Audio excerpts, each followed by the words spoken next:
1500 वाली स्कीम में नया व्यवस्था परिवर्तन। एक परिवार से सिर्फ एक ही महिला को मिलेंगे पैसे। पेंशन देने के लिए 700 करोड़ का नया कर्ज लेने जा रही हिमाचल सरकार, कर दिया है अप्लाई।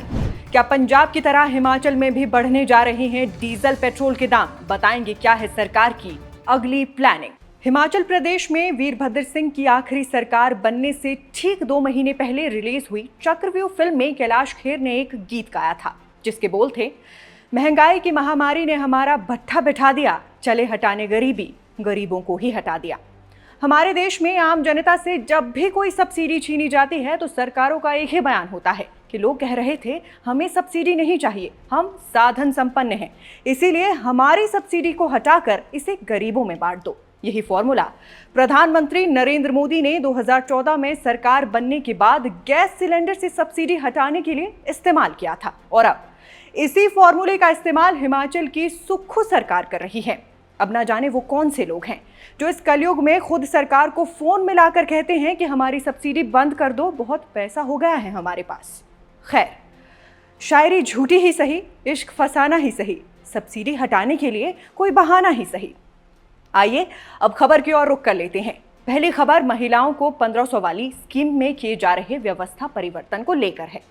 खटाखट 1500 रुपए प्रतिमाह मिलने का इंतजार कर रही हिमाचल की लाखों माताओं बहनों को प्रदेश सरकार ने ये कहते हुए बड़ा झटका दे दिया है कि अब एक परिवार से सिर्फ एक ही महिला को 1500 रुपए वाली इस खटाखट स्कीम का लाभ मिलेगा। जबकि चुनाव के दौरान कांग्रेस के छोटे से लेकर नेशनल लेवल तक के नेताओं ने चुनावी मंचों से चीख चीख कर इस बात को दोहराया था कि हिमाचल में कांग्रेस की सरकार बना दीजिए और हम 18 से 60 वर्ष की सभी महिलाओं को हर माह 1500 रुपए देंगे। मगर अब सरकार बनने के बाद इस योजना में भी कंडीशंस लगाई जा रही हैं।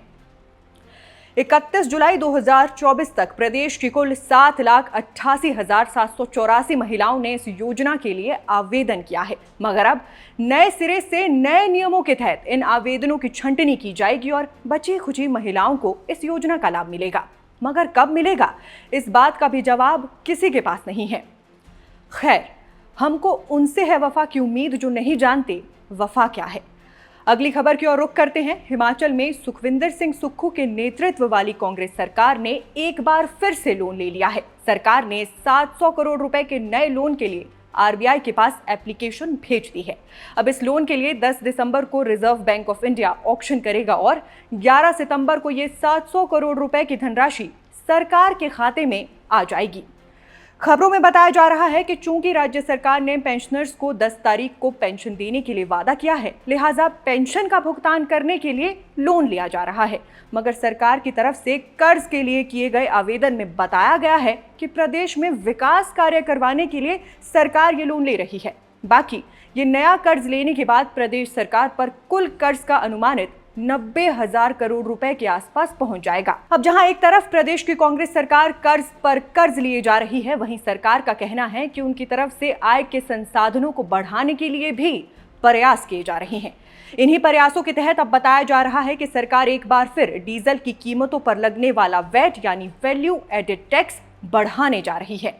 अभी 2 दिन पहले ही हमारे पड़ोसी राज्य पंजाब की भगवंत मान सरकार ने भी अपने प्रदेश में डीजल पेट्रोल की कीमतों में वृद्धि की है। ऐसे में अब अगर हिमाचल सरकार भी डीजल के दाम बढ़ा देती है तो इसमें कोई ताज्जुब वाली बात नहीं होगी।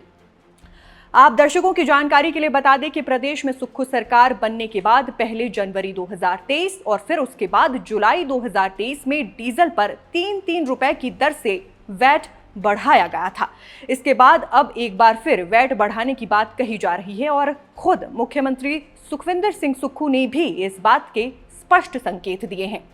ऐसे में अब अगर सरकार की तरफ से एक बार फिर डीजल पर लगने वाले वैट को बढ़ा दिया जाता है तो इससे न सिर्फ डीजल के दाम बढ़ेंगे बल्कि इसका सीधा असर आम लोगों के दैनिक जीवन पर भी देखने को मिलेगा, क्योंकि प्रदेश में डीजल के दाम बढ़ने से बसों के किराए में बढ़ोतरी हो सकती है, दैनिक जीवन में उपयोग होने वाले सामान भी महंगे हो सकते हैं, माल ढुलाई का भाड़ा भी बढ़ सकता है और घरों में निर्माण में लगने वाली सामग्री की कीमतों में भी इजाफा हो सकता है।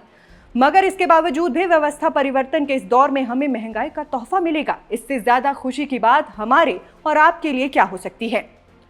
चमन लाल चमन जी के द्वारा लिखे गए एक शेर से इस खबर को खत्म करना चाहूंगी।